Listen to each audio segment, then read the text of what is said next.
দর্শক, এবারে নৌপথে যাত্রার খবর জানাবো আমাদের সহকর্মী রমিজ হুসাইন। তিনি সরাসরি যুক্ত হচ্ছেন সদরঘাট থেকে। রমিজ, আপনার পিছে এমনিতেই আমরা দেখতে পাচ্ছি প্রচুর ভিড়। কেমন দেখছেন আসলে, কতটা স্বস্তির সাথে যাত্রীরা ছেড়ে যাচ্ছে, আর নৌপথের যে নিয়ম কানুন সেগুলো ঠিকভাবে মানা হচ্ছে কিনা? Vision hot and cool AC 4-ওয়ে সলিনয়েড ভালভ টেকনোলজিতে হিটিং ও কুলিং দুই মোডেই কাজ করে সমানভাবে। Vision hot and cool AC. স্বস্তির বিষয়টা হচ্ছে, আমরা দেখেছি যে যারা এখানে 3টার পর এসেছে, এই যেই সদরঘাট টার্মিনাল, এখানে কিন্তু যাত্রীদের একটা উপচে পড়া ভিড় আমরা লক্ষ্য করেছি।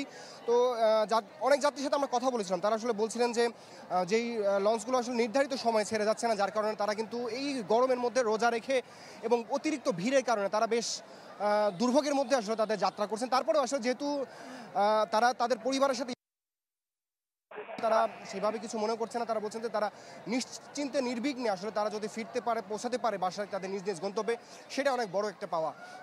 আর এখানে বিআরডব্লিউটিআর একজন পরিচালক তিনি এখানে পরিদর্শন করেছিলেন এবং সেখানে আসলে আমরা বারবার এখানে মাইকে বলতে শুনছি যে যে সমস্ত যে লঞ্চগুলো আসলে তাদের নিজ নিজ গন্তব্যে ছেড়ে যাচ্ছে, সেখানে যাতে ছাদের উপরে এবং অতিরিক্ত যাত্রী যাতে বহন করা না হয় সে ধরনের কথা কিন্তু আমরা বলতে শুনছি। এখানে বলা হচ্ছে ম্যাজিস্ট্রেট আছে যারা এইগুলো আসলে দেখভাল করছেন, কিন্তু আমরা বাস্তবে কিন্তু সে ধরনের কোনো কিছু লক্ষ্য করছিলাম।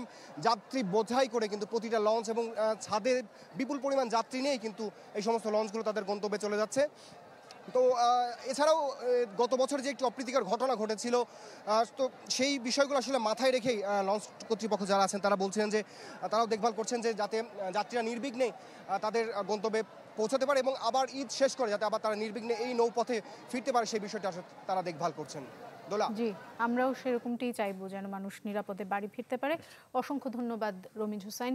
দর্শক, আমাদের সহকর্মী রমিজ হুসাইন আমাদের সঙ্গে যুক্ত হয়েছিলেন।